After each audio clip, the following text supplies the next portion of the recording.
vychádza, je ráno. Martin, Páperinka, už je čas. Niels, už musíš vstávať.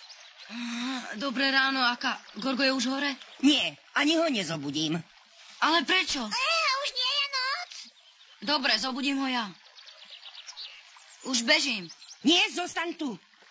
Aka. A ho tu nenecháš samého. Sľúbila si mu, že pôjde s nami. Nemala som do síl mu povedať pravdu.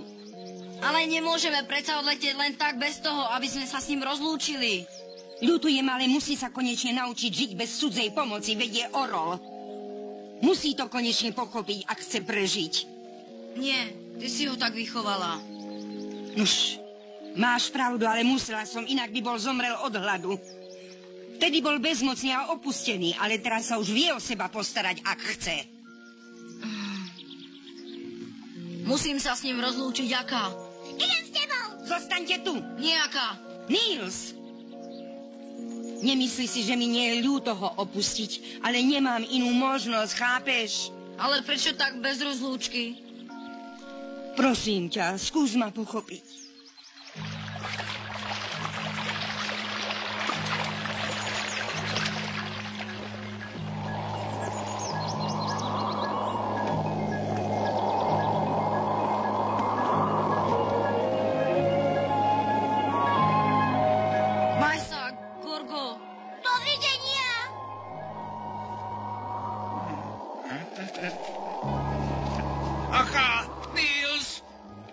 Klamali ste, od začiatku ste ma nechceli vziať so sebou, podviedli ste ma, to je podlosť.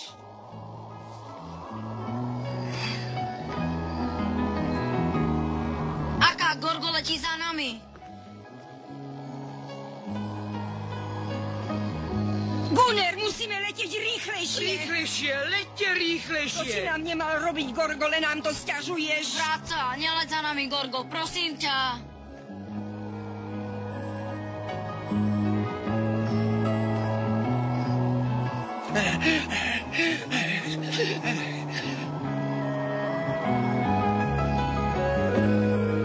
Môžeme letieť pomalšie. Gorgo sa vracia.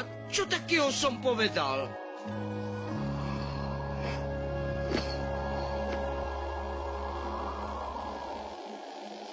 Už ťa chápem, Aka. Chceš, aby som žil ako orol a ja ti sľubujem, že splním všetko to, čo odo mňa očakávaš. Budeš na mňa hrdá, Aka. Veď sa ešte sem vrátiš. Potom sa uvidíme. Maj sa, Aka. S Bohom ti. S Bohom vám všetkým. Ako by som počul jeho hlas. Áno, ako by sa bol s nami lúčil, a ja som ho počul. Dovidenia na budúci rok. A ja by som sa s ním rád rozlúčil, Aka. Ak chceš zakrič na ňo, možno ťa začuje. Aka, myslíš, že sa sem na budúci rok zasa vrátiš? Maj sa, Gorgo. Na budúci rok sa zasa stretneš s Akou. Sľúbila mi to. Maj sa, Gorgo. Dovidenia, Gorgo.